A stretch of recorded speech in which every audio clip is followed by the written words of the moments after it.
November 1942, North Africa. German boots crunched across sand, still dark with American blood. Operation Torch had pushed inland, leaving behind the wreckage of battle. Among the scattered equipment and abandoned foxholes, a Wehrmacht sergeant bent down and lifted something from the dirt. A submachine gun. He turned it over in his hands, squinting in the desert sun. Sheet metal body. Spot-welded seams, a wire stock that looked like it belonged on a bicycle. The whole thing felt light, cheap, like something a child might assemble in a garage. He called over his commanding officer. The officer examined the weapon, then laughed. A deep, genuine laugh that echoed across the dunes. "Amerikanisch Blechschrott," he said. American sheet metal trash. He tossed it back into the sand. They had no idea they were holding the weapon that would arm 680,000 American soldiers. The weapon that would help win the war. The weapon that Germany itself would desperately copy before the war ended. They had no idea it was designed by a 47-year-old man nobody had ever heard of. This is that man's story. December 7th, 1941. Springfield, Massachusetts. Everett Blackwood was not thinking about war. He was thinking about groceries. Sunday afternoon meant a trip to the market with Helen. 47 years old, married 23 years, 2 kids. Daniel was 18 now, tall and restless like his mother. Sarah was 15, quiet like her father. A normal American family doing normal American things on a normal Sunday afternoon, except the radio in the kitchen would not stop talking about Hawaii. Everett stood at the counter, butter knife in hand, listening. Helen had turned the volume up twice already. The announcer's voice kept breaking, kept repeating the same words. Pearl Harbor. Attacked. Hundreds dead. Maybe thousands. Daniel appeared in the doorway, still in his church clothes. "Dad." Everett looked at his son. 18 years old, the age Everett had been when he started his apprenticeship, the age when a boy becomes something else. "I am going to enlist." Helen's hand went to her mouth. Everett set down the knife. He wanted to say no, wanted to tell his son to wait, that someone else could fight this war, that smart boys stayed home and worked in factories and came home every night to their families. But he had been 18 once. He knew what happened when you told an 18-year-old boy he could not do what he believed was right. "When?" was all he said. "Tomorrow morning." Helen left the room. Everett heard her footsteps on the stairs, heard the bedroom door close. He looked at Daniel. Really looked at him. Memorizing. The way a man does when he knows memory might be all he has left. "Okay," Everett said. Just that. Okay, 22 years Everett had worked at Springfield Armory. 22 years drawing blueprints for weapons other men designed, other men with college degrees from MIT and West Point, men whose names appeared in reports and newspapers.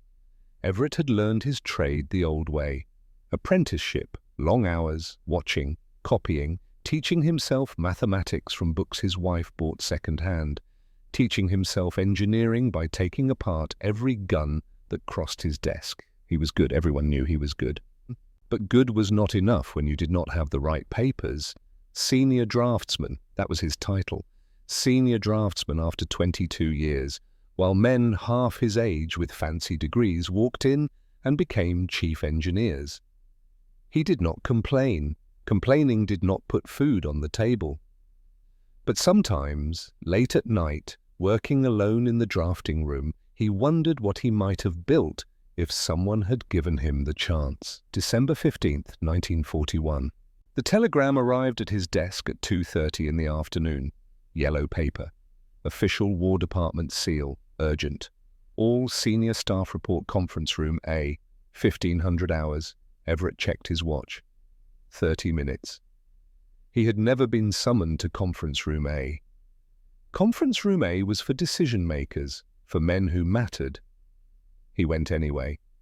15 men sat around the long oak table, most of them Everett recognized, engineers, administrators, a few officers in uniform, and at the head of the table, someone he had not seen in 3 years, Colonel Aldrich Whitmore, 58 years old.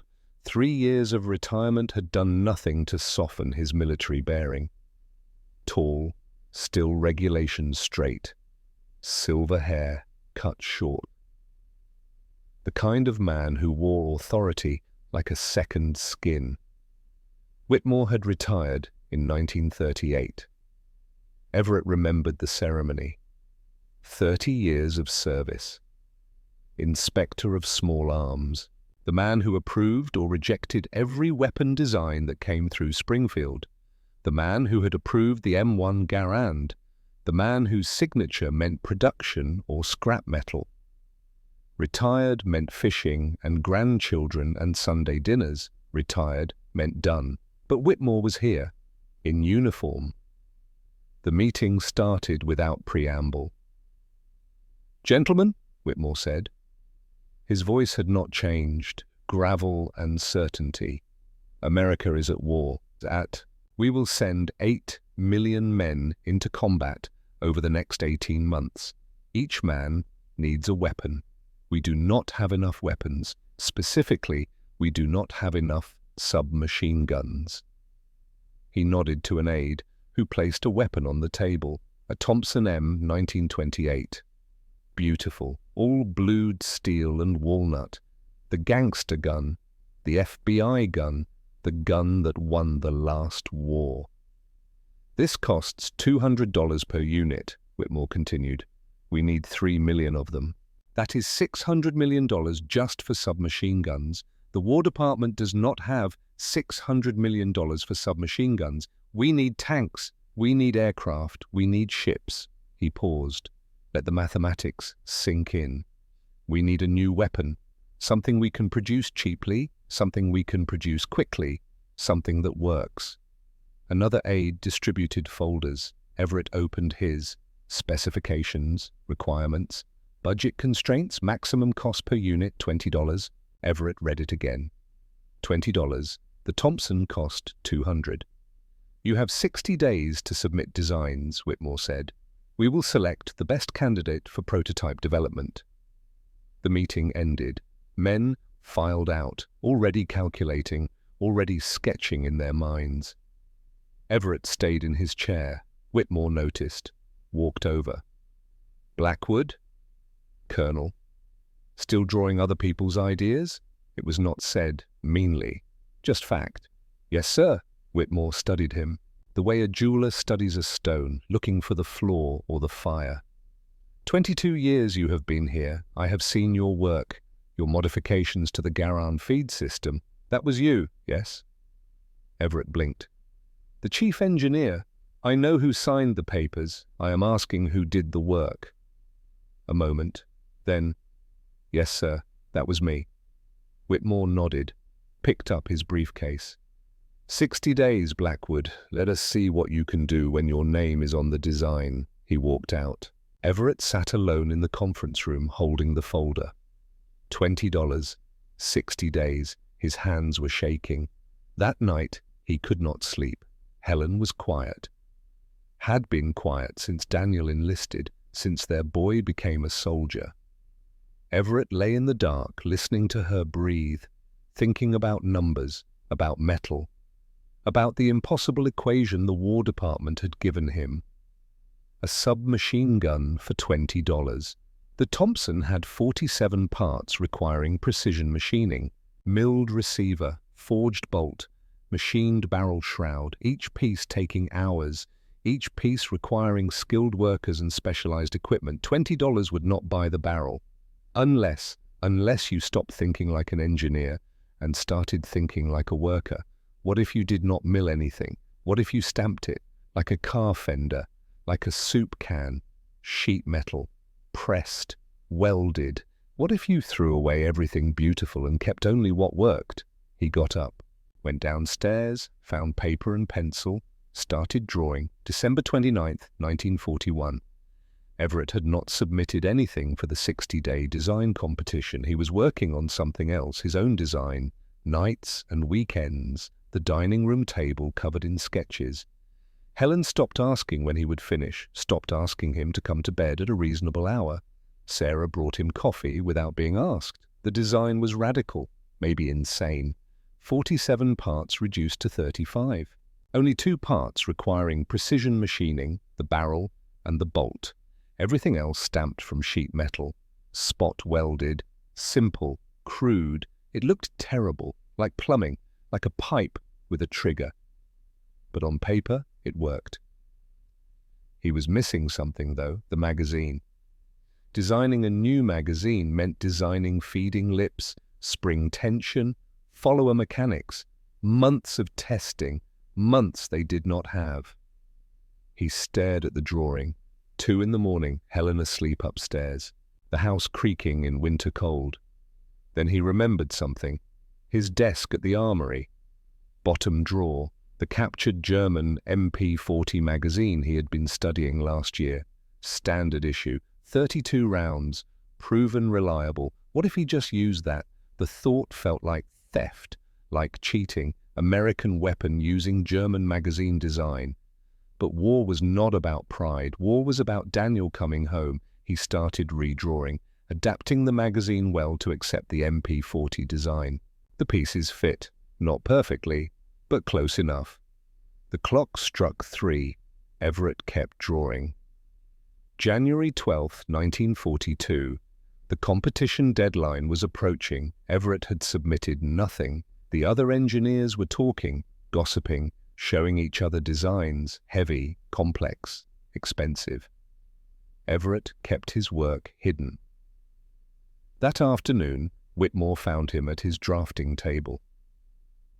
Blackwood, my office. Not a request. Whitmore's office was exactly what you would expect. Neat, minimal, an American flag in the corner. Photos of young men in uniform, some of them probably dead now. You have not submitted a design for the competition, Whitmore said. No, sir. Why not? Everett hesitated, then reached into his portfolio, pulled out the drawings. Whitmore spread them across his desk, studied them. His face revealed nothing. 35 parts. Yes, sir. Stamped sheet metal. Correct. No milling except barrel and bolt. That is right. Whitmore looked up. And the magazine is German. The magazine well accepts the MP40 pattern, yes, sir. We have captured thousands. We will capture more. Why waste time designing new when proven already exists? Silence, long enough to hurt. Then Whitmore smiled, just barely. How much? $18 per unit, if we produce at scale. Whitmore sat back. The competition deadline is in 3 days. You will miss it. I know. But the War Department just changed everything. New intelligence from the Pacific. We no longer have time for competitions and evaluations. We need a working weapon immediately. He paused. Let that sink in. Forget the 60-day competition. I am recommending your design for immediate development. You have 5 weeks to deliver a working prototype. 36 days to be exact. Everett felt his stomach drop. 5 weeks? 36 days, and I am giving you full resources, full authorization. This is your project now, Blackwood. Everett could not breathe. Colonel, do you understand what I am giving you? Not just resources, responsibility. If this fails, men die. American men. Your son might be one of them. The words hit like fists. I understand. Do you? Everett met his eyes, held them. My son is already enlisted, shipping out in March. If I fail, I know exactly what it costs. Whitmore nodded slowly, extended his hand. Then do not fail. The clock starts now. Everett shook it. The colonel's grip was iron. Everett walked home that night in the January cold, snow falling, the streets empty. A month and a week, that was all the time left. He thought about Daniel, somewhere in basic training, learning to march, learning to kill. He thought about the drawing on his dining room table, the ugly thing made of sheet metal and hope. He thought about all the men who would carry it, all the mothers waiting, all the fathers lying awake, wondering if their sons would come home. 22 years, no one knew his name. Now everything depended on it. He stopped on the corner, looked up at the falling snow, white, silent, peaceful. A month and a week to build something that worked. A month and a week to save his son. He turned toward home. Helen would still be awake, waiting. The way she always waited, he would tell her everything, show her the drawings, explain what came next. And then he would get to work, because the clock was already ticking. And somewhere across an ocean, his boy was learning to be a soldier. Everett Blackwood was going to make sure he had a weapon worthy of coming home with, even if nobody ever knew his name. Day 1. Everett arrived at the armory before sunrise. The workshop was cold, dark. He did not turn on all the lights, just the one over his bench. He spread his drawings across the metal surface, looked at them with fresh eyes, with the eyes of a man who now carried the weight of 8 million soldiers on his shoulders, 35 parts, stamped metal, spot welds. It looked wrong. It looked like something a man would build in his basement with spare parts and desperation. But it was all they had. He picked up his pencil and started refining. Day 10. Whitmore came by every morning, never said much. Just stood there, watching. A silent pressure. Everett had lost weight, Helen noticed, packed bigger lunches. He barely touched them. The design was evolving. 35 parts down to 32. Simpler, cruder. Every time he removed a part, it looked worse. Every time he removed a part, it got closer to working. The receiver was just a tube now. Stamped steel, welded seams, no milling, no machining. You could make it in a car factory, in a washing machine plant, anywhere with a metal press and a welder. The bolt was solid steel, simple, heavy. The only complex part was the barrel. Everything else was plumbing. "Looks like a drain pipe," Whitmore said one morning. Everett did not look up. "Yes, sir." "You sure it will work?" "No, sir." Whitmore grunted, almost sounded like approval. "Good. Man who is sure has not thought hard enough." He left. Everett kept drawing. Day 18. Time to build. Everett requisitioned materials, sheet metal, steel rod, springs. The machinists looked at his drawings like he had lost his mind. "You want me to stamp this?" One of them held up the receiver design. "Yes." "No milling?" "No milling." "This is garbage." Everett met his eyes. "This is $18. A Thompson is $200. You want to explain to a soldier why he does not have a weapon because we wanted it pretty?" The machinist stared, then nodded. "I will stamp your garbage." 3 days to fabricate the parts.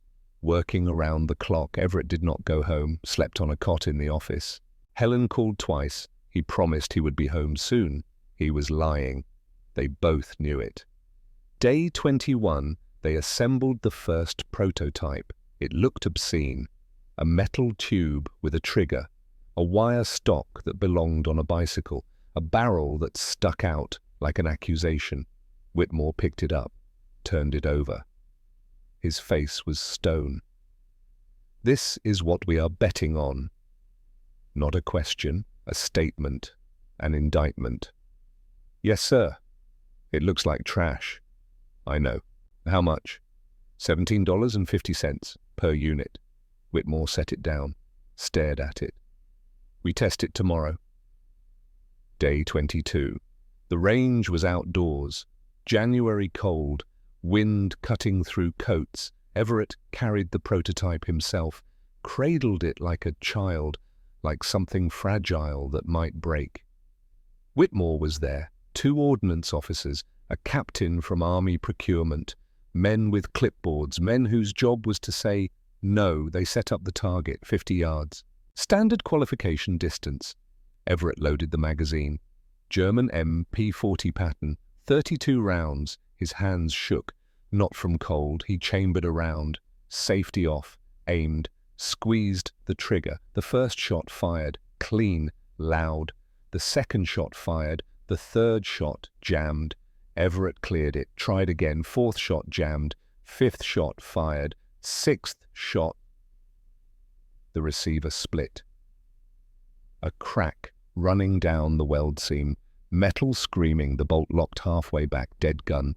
Silence on the range, the kind of silence that crushes.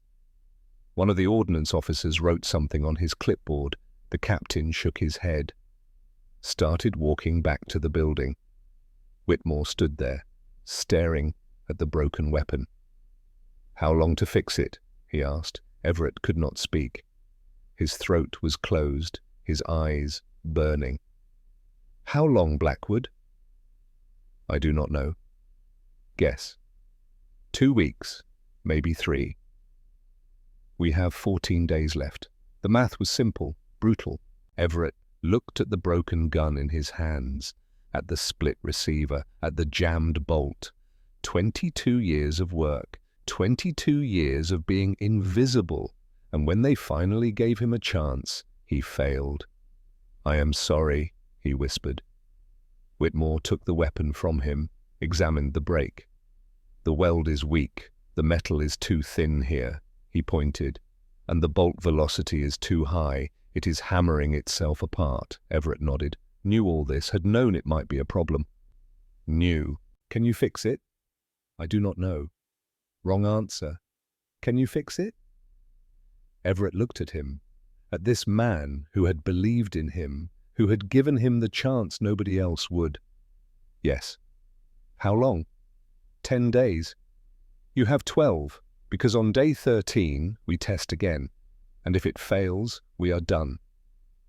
Whitmore handed back the broken weapon. "Do not sleep until you solve it." Days 23 through 28. Everett did not go home. Helen called the office. The secretary said he was working. Helen asked when he would be home. The secretary had no answer. Sarah wrote him a letter, left it at the armory gate. "Dad, please come home. Mum is crying." He found it on his desk, read it once, put it in his pocket, kept working. The problem was the weld, too much stress. The receiver was tearing itself apart under recoil. He tried thicker metal, too heavy, too expensive. He tried reinforcing the welds, took too long, required skilled welders. He tried changing the bolt weight, made the gun jam more. Day 26, he had not slept in 40 hours.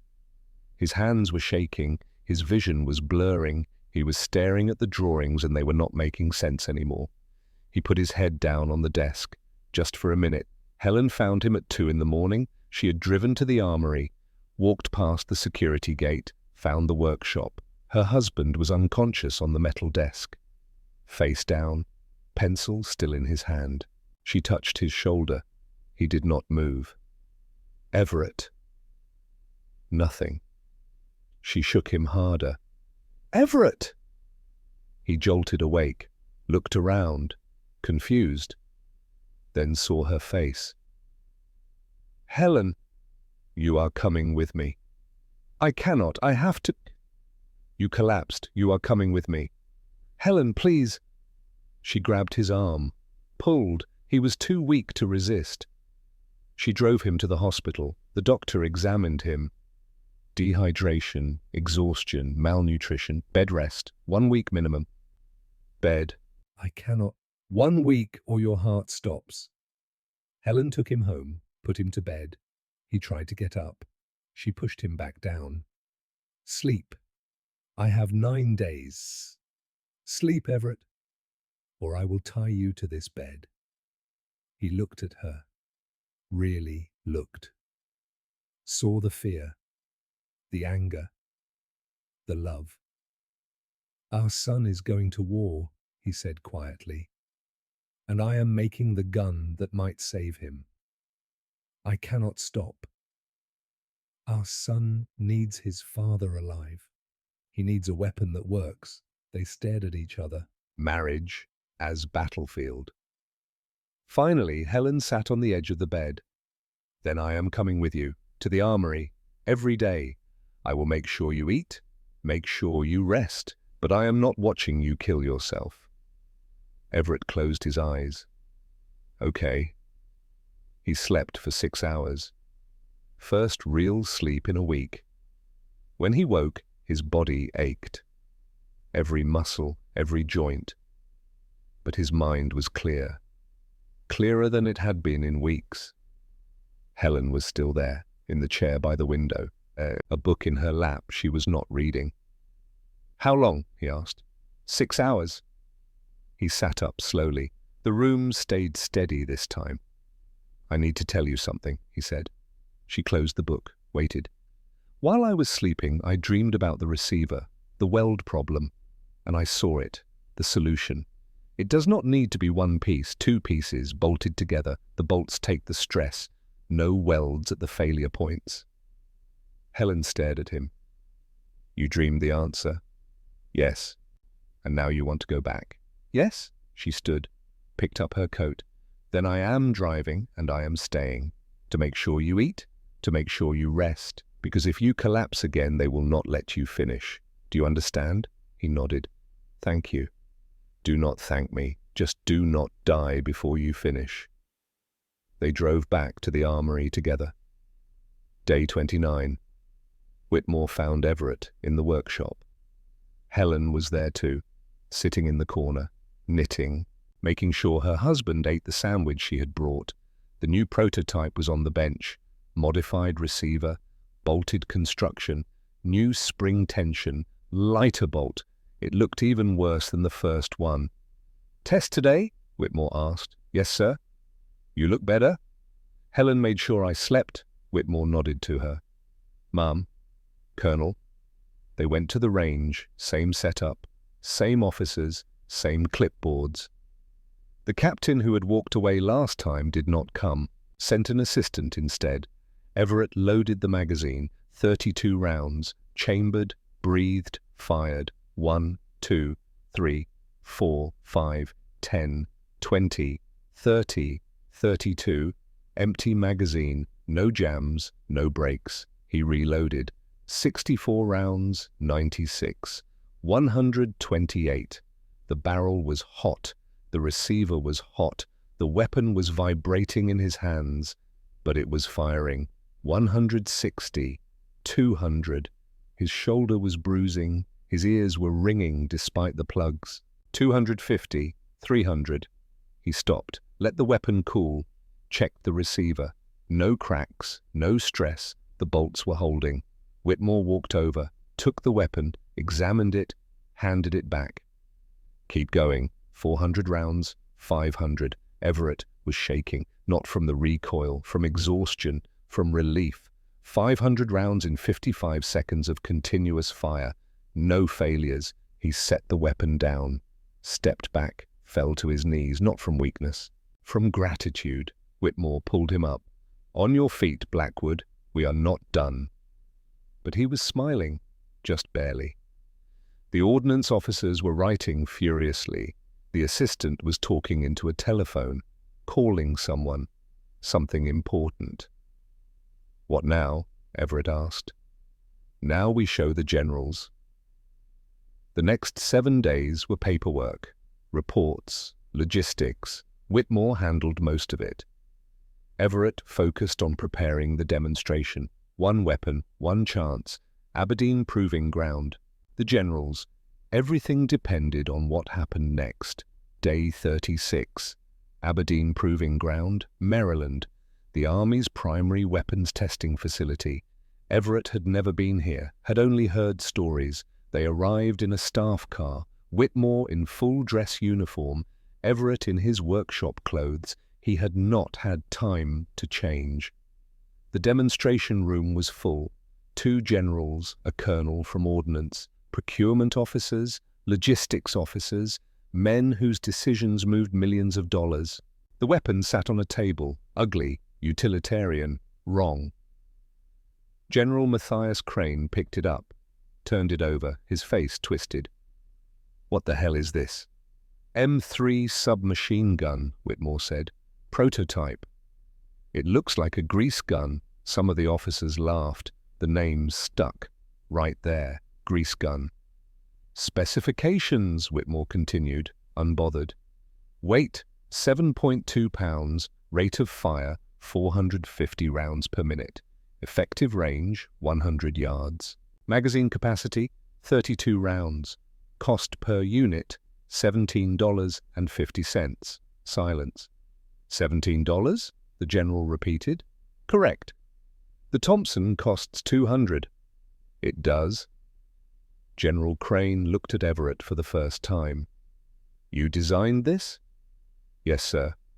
"You have a degree from where?" "I do not have a degree, sir." More silence, uncomfortable now. "Who are you?"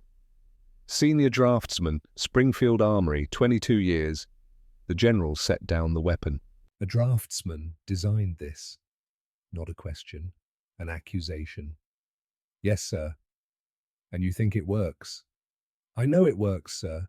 500 rounds, continuous fire, 0 failures." "Show me." They went to the firing range. Everett set up the demonstration. Hands steady now. This was his moment. He loaded the magazine, fired 10 rounds, clean, 20, 30, 40, 50. The officers were watching, murmuring. The general's face was unreadable. 100 rounds, 200. The weapon was getting hot. Everett's shoulder was screaming, but the gun was working. 300, 400. The general raised his hand. "Enough!" Everett stopped, set down the weapon, stepped back. General Crane walked over, picked up the gun.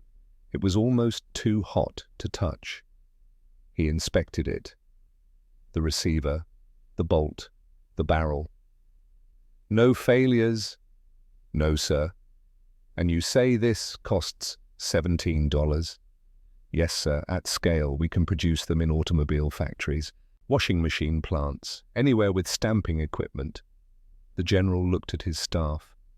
"How many can we make?" An officer checked his notes. "With current factory capacity, 60,000 per month, rising to 100,000 by mid-year." "And timeline?" "Production starts in 90 days. General Crane set down the weapon, turned to Whitmore. "I want 650,000 units. Initial order." Everett's knees almost buckled. "Yes, sir," Whitmore said. The general started to walk away, then stopped, looked back at Everett.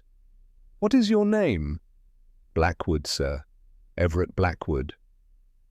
The general nodded. "Good work, Blackwood." He left. His staff followed. The room emptied. Everett stood there, alone with Whitmore and the weapon. "We did it," he said, barely a whisper. "You did it," Whitmore corrected. Everett laughed, almost crying.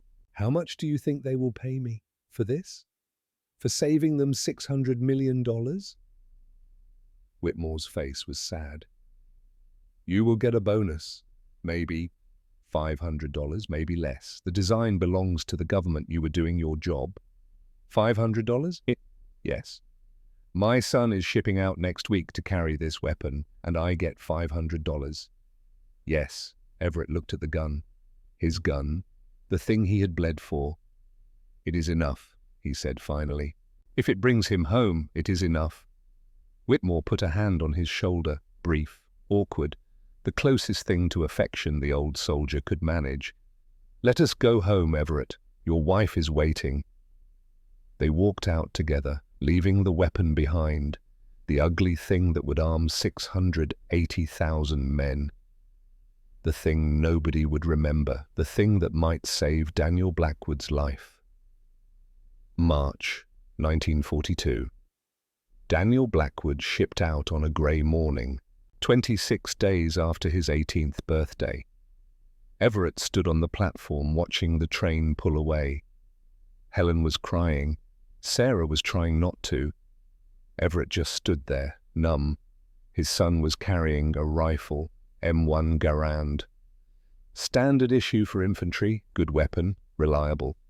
But if Daniel ended up in close combat, if the fighting got ugly, he would need something else. He would need the M3. Everett's gun. The production lines were running now. Guide Lamp Division in Anderson, Indiana. General Motors converting factory space. Women in coveralls stamping receivers. Welding barrels, testing springs. 60,000 guns per month. Rising. Somewhere in that ocean of weapons, there would be one for Daniel. The train disappeared around the bend. Everett went back to work. November 1942. North Africa. The reports came through intelligence channels first, then official army channels, then newspapers, Operation Torch, Allied invasion of North Africa, American forces pushing inland from the beaches, fighting the Africa cause, fighting Rommel, heavy casualties, both sides. And among the wreckage, German soldiers were finding American weapons, including the M3. Everett read the intelligence report at his desk. Whitmore had brought it down personally. Classified, eyes only, German assessment of captured American submachine gun, designation unknown. Construction, stamped sheet metal, spot welded, crude fabrication methods. Quality, inferior to MP40, appears hastily manufactured. Assessment, Amerikanisch Blechschrott. American sheet metal trash. Design reflects industrial weakness and poor engineering standards. Not suitable for serious military application. Recommendation, catalogue and discard. Everett read it twice, then he started laughing. Not a happy laugh, a broken one, the kind that comes when you have nothing left but absurdity. Whitmore was watching him. Or was... You find this funny? They called it trash. Yes. Sheet metal trash. Yes. Everett set down the report. Good. Good. Let them think it is trash. Let them think we are weak. Let them underestimate us. He looked at Whitmore. How many have we produced? 240,000 units as of last week. And how many soldiers are carrying them? Approximately 180,000. 180,000 men who do not care what the Germans think. They care if it fires, and it does. Whitmore nodded slowly. The field reports are excellent. Reliability above 96%. Soldiers prefer it to the Thompson in jungle and desert conditions. Lighter, easier to maintain. But it is trash. Yes, German engineers say so. Must be true. They both smiled, grim, knowing. Somewhere in North Africa, Daniel Blackwood was fighting. Everett did not know where, did not know if his son had an M3 or a Garand or a prayer. He went home that night and told Helen about the German report. She did not laugh. What if they're right? She asked. What if it fails? What if Daniel... It works. The reports prove it works. Reports can lie. Helen, our son is out there with your weapon, and you are here, safe, reading papers. The words hit like bullets. I gave him the best weapon I could build. Did you? Or did you give him the cheapest? Silence, the kind that destroys marriages. Everett stood up, walked out, stood in the backyard in the November cold. She was right. Part of her was right. He had built a weapon for $18 because $18 was all they had. If he had more time, more money, more resources, could he have built something better? Maybe. Probably. But probably did not matter. Reality mattered. And the reality was 180,000 men had weapons who would not have had them otherwise. Daniel had a chance. That was all Everett could give him. That would have to be enough. December 1944. The war was turning. Everyone could feel it. Germany was retreating on all fronts. Italy had fallen. The Pacific was grinding forward island by island. Blood and time wearing down the enemy. 620,000 M3 submachine guns now in service. Production had peaked and started to decline. The factories were shifting to other weapons, other priorities. Victory was coming. Eventually. Daniel had written 3 times in 3 years. Short letters, censored. Everett read them until the paper wore thin. Doing fine. Cannot say where. Cannot say what. Miss you. Love you. Nothing about the fighting. Nothing about the fear. But between the lines, Everett could read everything. His son had seen things, done things, become something else. The boy who left on the train was gone. The man who would come back, if he came back, would be different. Everett was different too. 22 years invisible. Now his weapon was everywhere, in newsreels, in photographs, in the hands of men storming beaches and clearing buildings. But his name was nowhere. The newspapers called it the grease gun. Some articles mentioned Springfield Armory. A few mentioned the War Department Procurement Office. None mentioned Everett Blackwood. He did not mind, not really. He had never done this for recognition. He had done it because they asked, because his country needed it, because his son needed it. That was enough. It had to be enough. He spent Christmas alone that year, Helen visiting her sister, Sarah married now, living in Boston, the house empty except for Everett and his thoughts. He sat by the radio listening to news from Europe, the Battle of the Bulge, American forces surrounded, fighting in the snow, some of them carrying his weapon. He poured a glass of whiskey, raised it to the empty room. "Come home," he whispered. "All of you, just come home." The radio kept talking. The war kept grinding. Everett sat in the dark and waited. March 1945. The intelligence report arrived, marked urgent. Whitmore brought it to Everett's desk personally. Did not say anything, just set it down. Everett opened it. New German submachine gun identified. Designation MP3008. Deployed to Volkssturm units. Home Defense Forces. Specifications followed. Rate of fire, magazine capacity, weight. Then photographs. Everett stared. It was his gun. Not similar, not inspired by, identical. The same stamped receiver, the same vertical magazine, the same wire stock, even the same spot welds. Germany had copied the M3, part for part. The nation that invented the modern submachine gun. The nation that built the MP40. The nation that called his design sheet metal trash. They had copied it. Everett read the analysis. German war production had collapsed. They were desperate for cheap weapons. The MP3008 could be built in bicycle shops, in garages, anywhere with basic tools, just like the M3. The report estimated 40,000 units produced before war's end. Everett set down the paper, looked at Whitmore, and laughed. Real laughter this time, deep, genuine, the kind that comes from vindication. They copied us. They did. The trash. They copied the trash. Yes. Because it works. Because it works.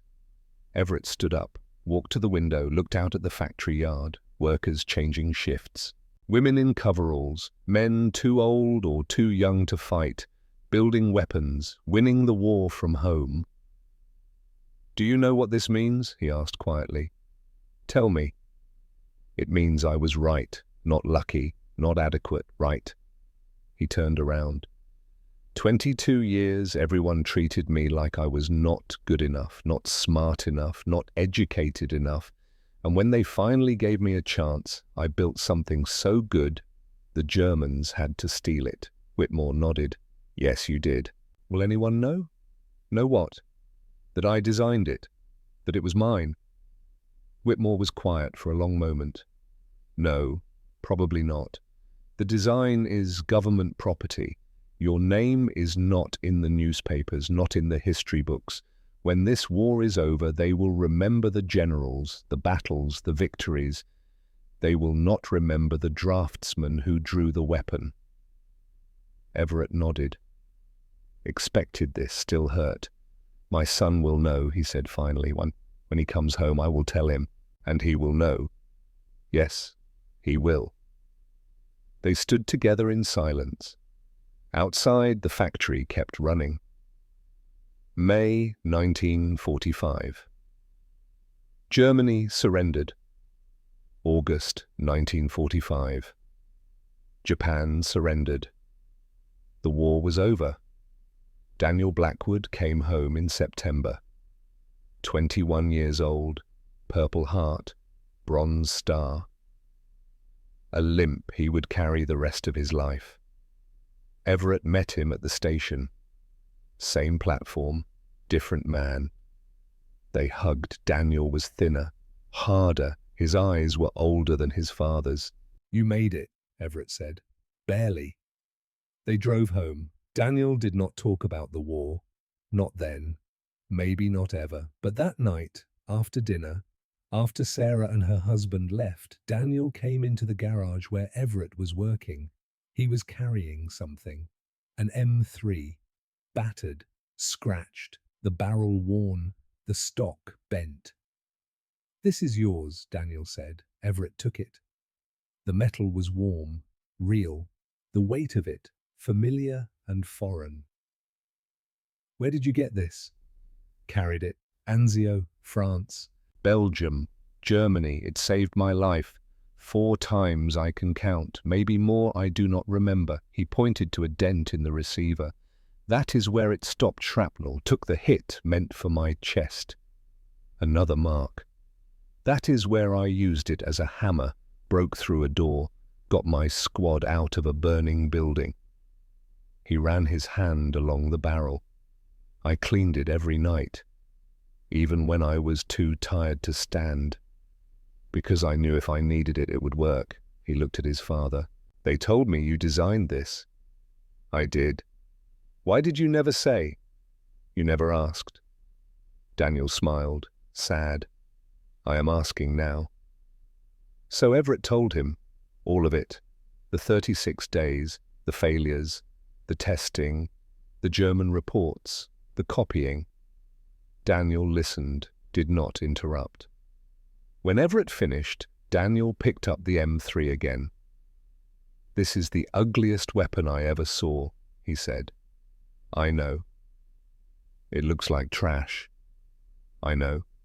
But it is the best weapon I ever carried, because it worked. Every time, no matter what. It worked." He set it down gently. "Thank you, Dad." Everett could not speak, could only nod. His son was home. The weapon had done its job. Nothing else mattered. 1959. Everett Blackwood retired from Springfield Armory at age 65. 40 years of service, pension, gold watch, small ceremony. Nobody mentioned the M3. It was old news now. The Army was moving to the M14. New wars, new weapons. The speech lasted 5 minutes, cake afterward. People he barely knew shaking his hand. He went home. Helen had made dinner. Pot roast, his favorite. They ate in comfortable silence. "What now?" she asked. "I do not know." He really did not. For 40 years his life had been the armory, the drawings, the weapons, the work. Now there was nothing but time. "We could travel," Helen suggested. "See the country. Visit Sarah and the grandchildren more." "Maybe. Or you could just rest. You have earned it," he nodded. But rest felt like surrender.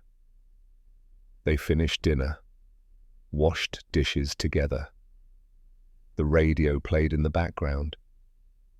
News, weather, baseball scores, normal life.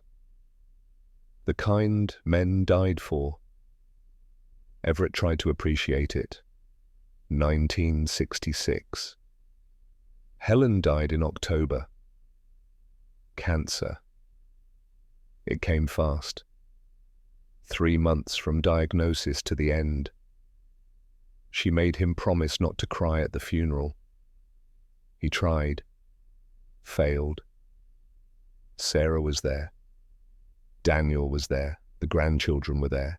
But the house felt empty. At the service, the minister talked about Helen's kindness, her strength, her devotion to family. He did not mention that she had driven her husband to the hospital when he collapsed, that she had sat in a workshop for days to make sure he ate, that she had been terrified her son would die carrying a weapon her husband designed. He did not know those stories. Nobody did. After the funeral, Daniel pulled Everett aside. "Come live with us. In Boston, you should not be alone." I am fine here. Dad, I am fine. Daniel knew better than to argue. Everett went home to the empty house. Helen's things still everywhere, her coat on the hook, her reading glasses on the table, her smell in the sheets. He sat in the kitchen and remembered 25 years of marriage to a woman who never asked him to be anything other than himself. 2 years later, the house still felt empty. He set 2 places at dinner sometimes before remembering. Reached for her in bed before the morning cold reminded him she was gone. 1968. Everett Blackwood died on a Tuesday in April. 74 years old, heart attack, quick, painless. Sarah found him in the garden. He had been planting tomatoes. The shovel was still in his hand. The funeral was small. Daniel came. Sarah came. The grandchildren, a few neighbors, some men from the armory who remembered him. Whitmore was too old to travel. Sent flowers. A note. He built the weapon that won the war. Nobody will remember. I will. The local newspaper ran an obituary. 4 sentences. Everett Blackwood, 74, of Springfield, died Tuesday. He worked at Springfield Armory for 40 years as a draftsman. He is survived by 2 children and 4 grandchildren. Services at First Methodist Church. Nothing about the M3, nothing about 680,000 weapons, nothing about the 36 days that changed everything. Daniel read the obituary at the funeral, then set it aside. "My father was not famous," he said. "He never wanted to be. He just wanted to do good work, and he did. The weapon he designed saved my life, saved thousands of lives, maybe hundreds of thousands. We will never know the exact number." He paused, steady. He never asked for credit, never asked for recognition. He just asked if it worked, and it did. That was enough for him, and it should be enough for us. They buried Everett Blackwood on a hill overlooking Springfield. Simple headstone, grey granite. Everett Blackwood, 1894 to 1968, husband, father, worker. Nothing about the war, nothing about the weapon, just 3 words. Husband, father, worker, the things that mattered. The M3 submachine gun remained in U.S. military service until 1992, 47 years after the war ended. 680,000 units produced between 1942 and 1945. Cost per unit, $17.50. Total savings compared to the Thompson, $124 million. Lives saved, impossible to calculate. The designer received a $500 bonus in 1942. No patent, no royalties, no recognition. Today, if you visit the Springfield Armory Museum, you can see an M3 on display. The placard reads, M3 Grease Gun Submachine Gun, designed 1942, produced by Guide Lamp Division, no name, nothing about the 36 days that changed everything. But if you look closely at the weapon, if you study the simple stamped receiver and the crude welds and the wire stock, you can see the truth. This was not designed by a committee, not designed by generals or engineers with degrees. This was designed by a worker who understood what mattered. Not beauty, not prestige, not glory, just function, just reliability, just bringing men home. The Germans called it trash, then copied it when they were desperate, because trash that works is better than perfection that fails, because war is not won by the most beautiful weapons. It is won by the ones that fire when you need them. Everett Blackwood understood this. He built accordingly. and 680,000 men went to war with his creation.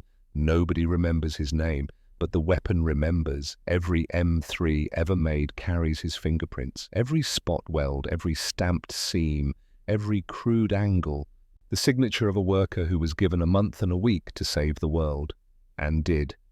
The best weapons are not the most beautiful. They are the ones that bring soldiers home alive. Everett Blackwood knew this.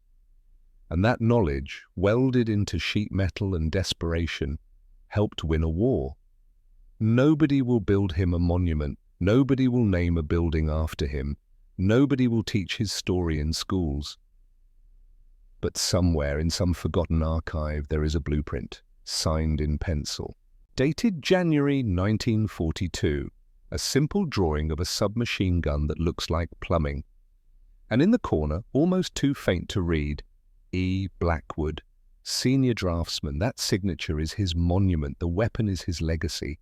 And the men who came home, like Daniel Blackwood, like thousands of others, they are his immortality, even if they never knew his name.